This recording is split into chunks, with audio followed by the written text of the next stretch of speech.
welcome to Rewatch-and-Rank. On this channel, we rewatch older TV shows, provide a summary and opinion on the episodes before we rank each of the episodes against each other.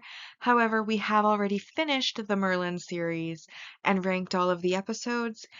This video is the definitive final ranking for the entire series, as well as some bonus rankings of some of the different categories of character. By no means a comprehensive ranking of characters, but there are a few different categories the characters can fall into, main categories where like recurring characters are, and those are what will be ranked in this episode.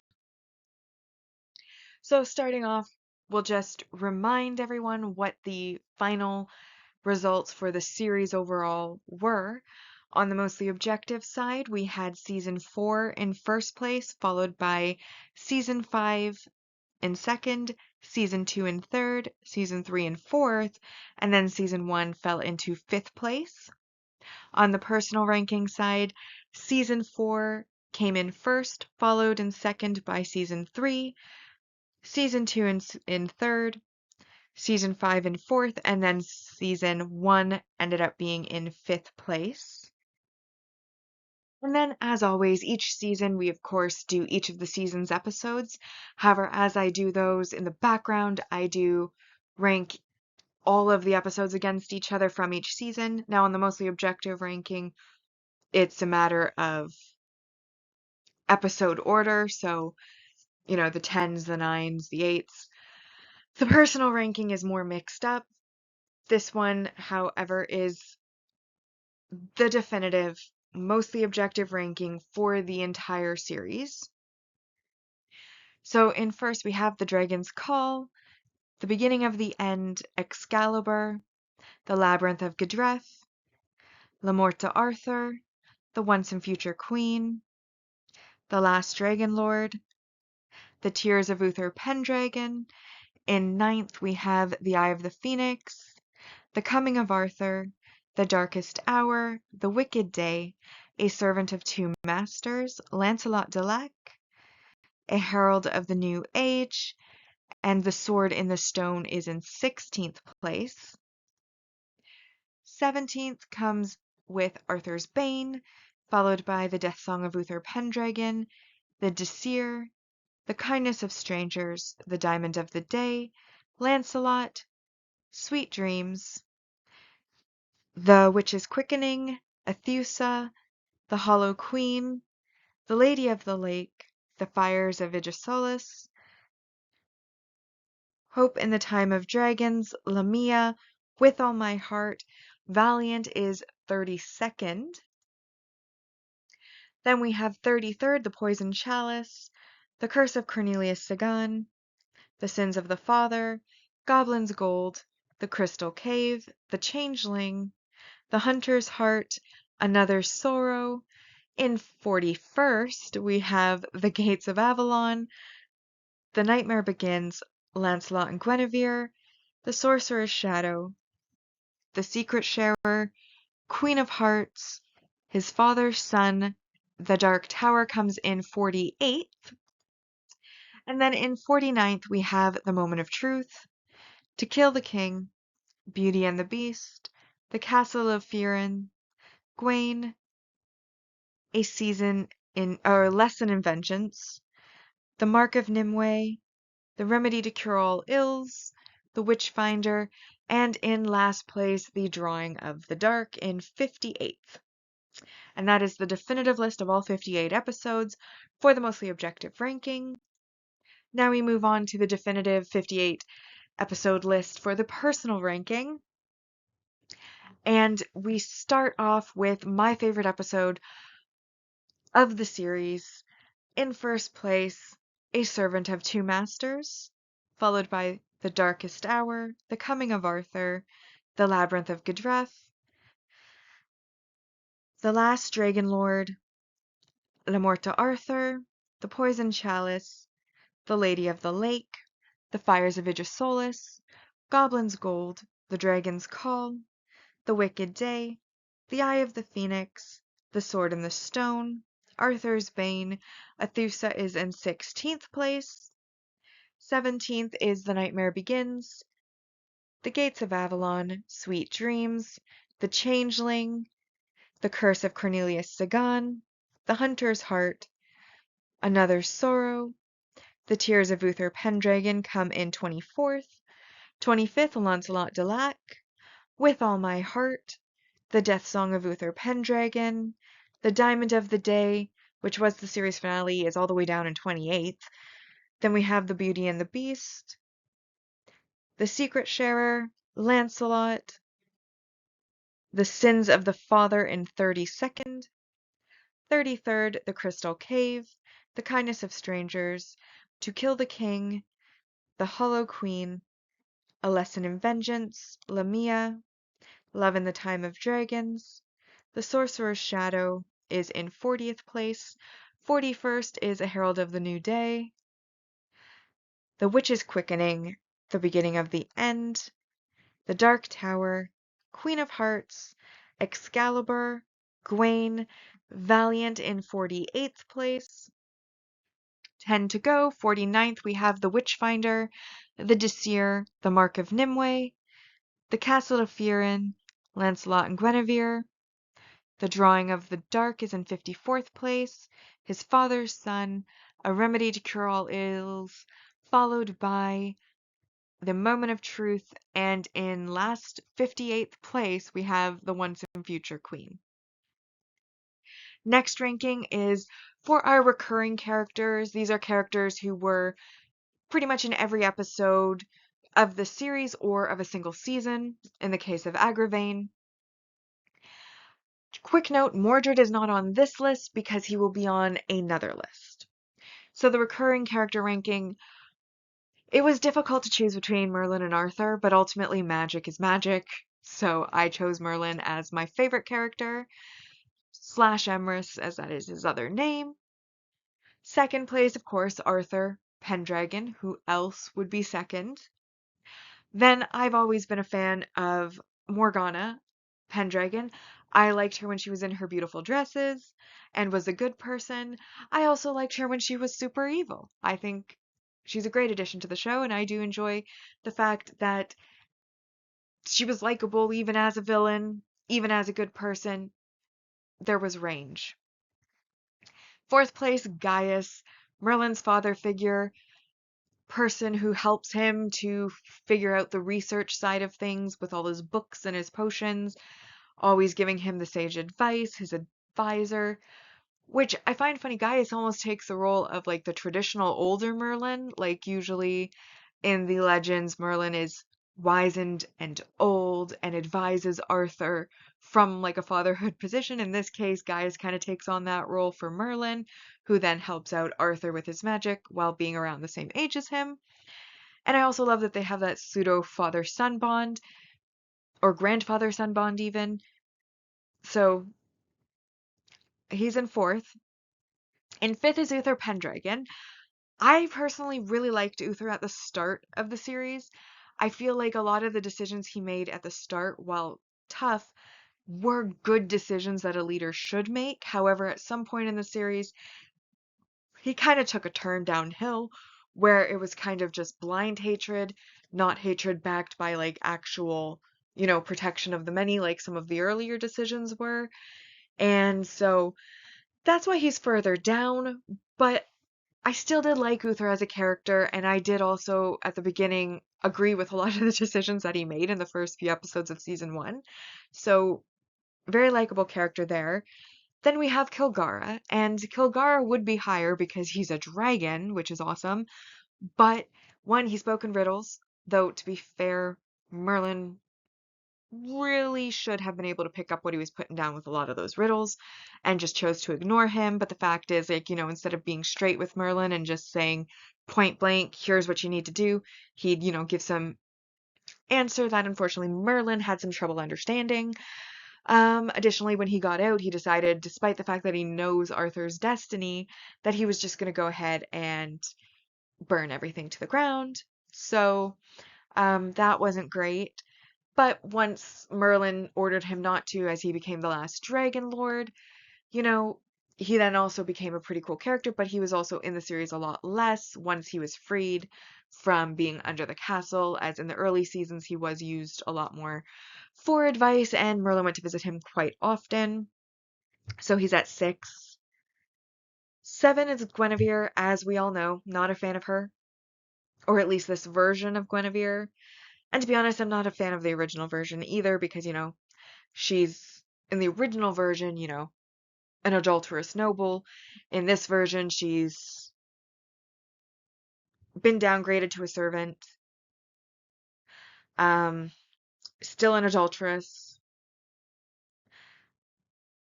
and just generally likable as a maid, not as a queen. So, and honestly, Arthur and her had absolutely zero chemistry versus like him and Mythian, like the 2 episodes that Mythian was in, especially the one where they were thinking about getting engaged in her like premiere episode. Their chemistry was unbelievable. And so then when you went back to him and Guinevere, it was like, I just don't believe you're in love with her when you were like that much chemistry with Mythian. So not a fan of Guinevere as Guinevere. As like a servant character that was recurring, like a friend of Merlin, I could see her working as a character, just not as the Guinevere of Legends. I just don't see it. And they just changed everything about the character except the adultery. They made her nice instead of mean. They made her poor instead of rich. They made her and Arthur together. That is also with it, but she again cheated with Lancelot. And so it's like everything about the character you kind of changed, except like the worst aspect of the character. And again, with the couple that they had, it's like you changed so much with the show. Why couldn't you just let her be happy with Lancelot, who she had chemistry with? Let Arthur marry Mythian, who he had chemistry with? I think that would have been a much better conclusion. But regardless, not a fan of hers, so she's in 7. But the only person I did like less than her that was recurring for an extended period of time was Agravain. And, he was just creepy from the start. He was a betrayer from the start. He was choosing the product of his brother-in-law's infidelity over his actual sister's child that she died bringing into the world, which was ridiculous to me. Like from the start, I was like, why are you on Morgana's side? She has no legitimate claim to the throne because she's A, bastard, B, a woman, and C, was never officially acknowledged because, of course, she was bastard. And the product of infidelity, which again makes her a bastard. Um, so yeah, she didn't really have a claim there. And again, she's trying to kill your sister's child, your actual blood nephew. Like, why are you choosing her? She's not even related to you. It just didn't make sense to me. So he is in 8th place. Our next list is the Knight ranking, and this is the list I put Mordred on because for the majority of the series where he was a recurring character, he had a couple episodes where he was in briefly as a child. Then he had um, the episode, the first and last episode of the series where he was not a knight, but then all the other episodes that he was in as he was older, he was in as a knight of Camelot. So for the vast majority of his time on screen, he was a knight, therefore he is on the knight ranking.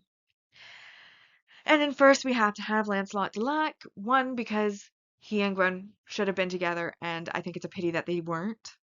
He also died for Arthur, came back, was used, but then once the spell was broken, had a beautiful send off with Merlin, and was self sacrificing the entire time, even when he and Gwen were reunited in that like gladiator type tournament that when she was kidnapped in Morgana's place, he ended up leaving because he could see that Arthur had feelings for her, and so he stepped aside because he was so noble And even like the fact that he left the kingdom in the first place, he left because he wanted to earn his knighthood. I just think that Lancelot was a very, very good guy. And I understand why Gwen was in love with him enough that when the amplifier of her feelings spell was put on her, she gave in to them because why wouldn't you? Lancelot, top knight. Then, of course, there's Mordred, mostly because of his importance to the story overall. Um, he's the one who kills Arthur, which should make him less likable, but he also was a pretty powerful little kid. I think most of the episodes that had him, like when he was a child, were really good episodes. I think, if I'm recalling correctly, they were all pretty good episodes. And then once he was an adult as a knight, I like that he tried to change his destiny. I don't like, though, that he let a girl who was really awful be the reason that he killed Arthur. I still think that's a terrible idea, but at the same time, destiny is destiny. He was destined to kill Arthur, so that is what he did. I can't hold that against him. I just hold the reason against him. Then there's Gawain, who just has been likable since he burst onto the scene in the episode titled Gawain, and then he helped with, when Arthur went on his quest to the Fisher King. Um, I think it was the Fisher King he was called, or the Sorcerer King, or the guy with the trident. He went to get the trident, and Merlin followed, and then Gawain joins them, and then he's like, "I'm not here for Arthur. I'm here for you because I'm your friend, Merlin." And that was like, oh, that was such a sweet moment. And then he joins the knights. Unfortunately, once he joined the knights, he kind of faded into the background, and he was there to tease Merlin, but I feel like the friendship with Merlin didn't really shine as brightly as it did in the early episodes. And while he was a loyal knight, he did just kind of fade into the mass of knights. Leon is in fourth because he is the first knight that was regularly recurring. There were a few knights that were in early episodes that were single episode knights or knights that died. But he's the first Knight of the Round Table to be introduced. He originally worked with Uther, so he was a knight from the start, not one of like the commoner knights. And I think that he was very upright, upstanding. But similarly to the others, he stands out because he was there before the others were there. But once the Round Table was kind of formed, he just again faded more into the background as he went on missions. But there wasn't really a focus on him. Fifth was Percival, mostly because I like the fact that his chainmail has no sleeves. I think that's funny that he has like that uniqueness. He's also known for his strength, but again, he's very quiet, so he fades into the background in the mass of knights. Whenever they go on missions and such, you see him. He does a few like beating of people. He's got like the unique uniform, but he fades in. And then last but not least, we have Elian, first of the knights to die. Additionally, faded to the background and didn't have much presence on screen. He did have the one episode where he made a dumb decision and disturbed the well that caused him to get possessed. Um, so basically, his one shining moment was not a good look. Therefore, he's in sixth place. And that leaves us with our final ranking, which is the princess ranking. And before anyone notes it, I did not include Gwen on this list because she went straight from servant to queen. She skipped the princess phase, so she was never at any point a princess. Anyway, starting, we have Morgana, who was the king's ward, acknowledged and unacknowledged bastard princess of Camelot. As I've mentioned before, I like Morgana as a character, whether she's good or evil. I think she's a great character, and I like her wardrobe pretty much from episode 1 to episode 58. So Morgana is obviously in first place, but second I put Mythian because I think she should have been the one to marry Arthur, honestly. I thought they had amazing chemistry. I thought like the way he interacted with her was like I clearly believe that this man is attracted to this woman like in every way. And I didn't see that with Gwen. So I think he should have been with Mythian. She's also the only other princess beyond Morgana who got 2 episodes. So overall, I do think she deserves the second spot. In third place is Vivian, who of course was the first princess we met who wasn't Morgana. Um, she was a bit of a brat, to be honest. But then she ended up in a love spell, falling in love with Arthur. And unfortunately, unlike Arthur, hers wasn't able to be broken because she'd never had a love interest because of her overprotective father not really allowing her to interact with men. So that sucked for her. And then in fourth, we had Elena, who, um, the only reason she's in fourth is because while she was a changeling, she was a little bit on the gross side. You know, unkempt, flatulent, clumsy, not overly appealing qualities in somebody. Of course, once the changeling was ejected from her and she was no longer possessed by a um, she became more likable, but that was only like the last few minutes of that episode. Otherwise, we never see her again. So, in that sense, she's in fourth. I did want to honorably mention, they didn't really fit into either of these categories, but Sophia, she was a